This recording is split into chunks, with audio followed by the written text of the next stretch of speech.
We have already spent the first night on the cruise through the Nile River, and today we woke up very early to make several visits in the same day. As you can appreciate, the sun is rising as we are arriving at the Valley of the Kings. Now pay attention because we are about to watch a very beautiful sight. Hot air balloons in the sky. I'm sure all those people are up much earlier than we are. It must be a wonderful experience to see the sunrise from the air.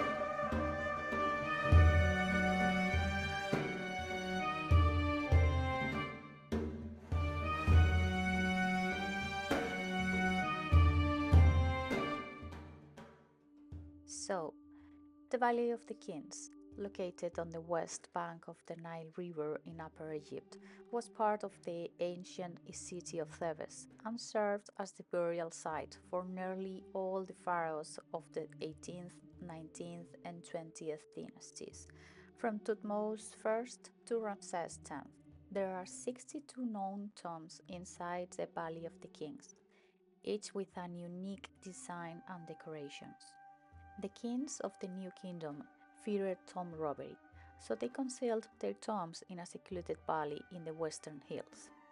The layout of these tombs varies, but typically includes a descending corridor, deep pits to deter robbers, and several chambers with pillars or vestibules.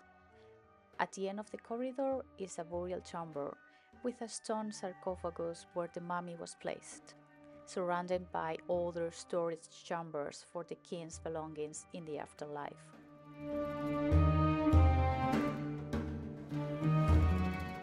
As it's still early in the morning, the bazaar is mostly closed, although some stalls are beginning to open.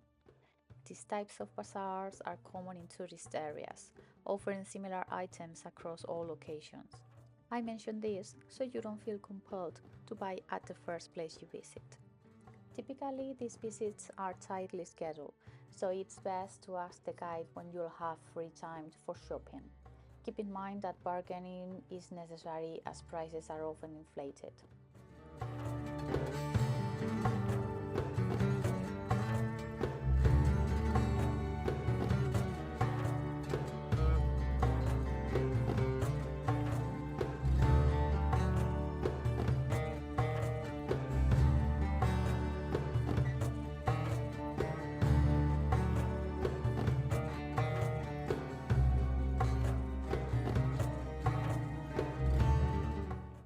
The general admission includes access to 3 tombs. If you wish to visit the tomb of Tutankhamun, there is an additional cost of around €15 payable at the ticket office. We opt not to visit it, as most of the artifacts found are housed in the Egyptian Museum in Cairo.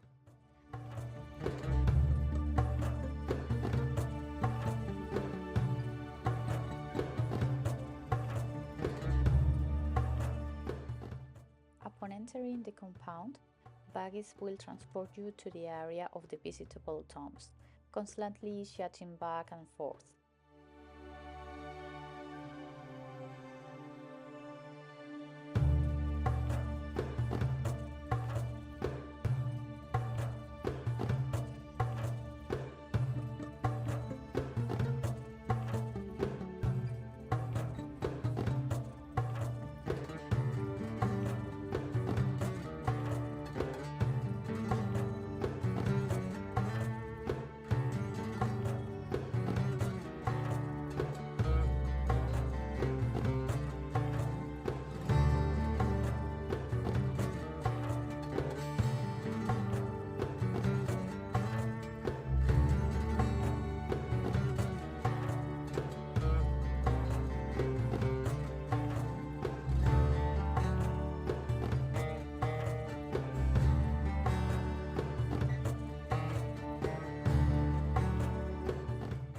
As I was mentioning before, the tombs were equipped with everything necessary to prepare the deceased for the afterlife.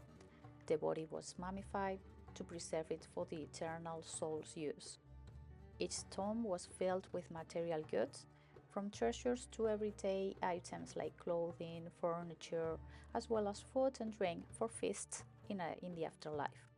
Sacred objects were also included to aid in achieving eternal life.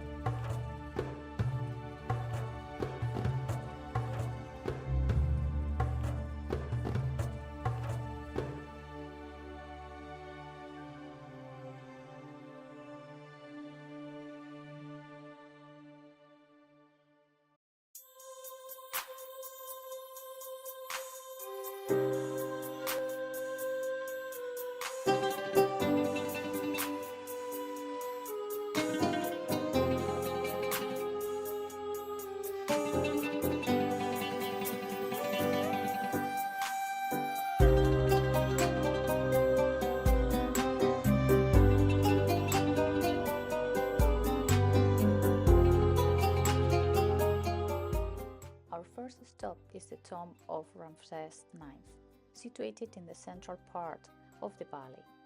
The tomb extends 105 meters into the hillside and begins with a doorway and a shallow descending ramp, followed by three successive sections of corridor. The tomb's decoration and completion indicate that it was rushed after the pharaoh's death. The burial chamber features scenes from the Book of the Caves and the Book of the Earth, with Ramses represented in his boat surrounded by an army of gods. The colors used in this chamber are unique among valley tomb decorations. Graffiti left by Roman and Coptic visitors can be found on the walls.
enter the tomb of Pharaoh Ramses III. This tomb is one of the most important and best preserved in the valley. Although initiated by the founder of the 20th dynasty, King Sennacherib, it was ultimately used by his son, the renowned Pharaoh Ramses III. The tomb comprises a series of rooms and chambers, including a burial chamber, a sarcophagus chamber, and several antechambers and corridors. Ramses III's tomb is adorned with numerous reliefs and paintings, featuring a remarkable and original Victorian decoration, notably highlighting scenes such as the blind harpist or the bakery pastry shop. The reliefs depict various episodes from the pharaoh's life and reign, including military campaigns and construction endeavors. Additionally, the tomb's painting portrayed scenes from the Book of the Dead.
final visit today is to the tomb of the fourth pharaoh of the 19th dynasty, King Meremta.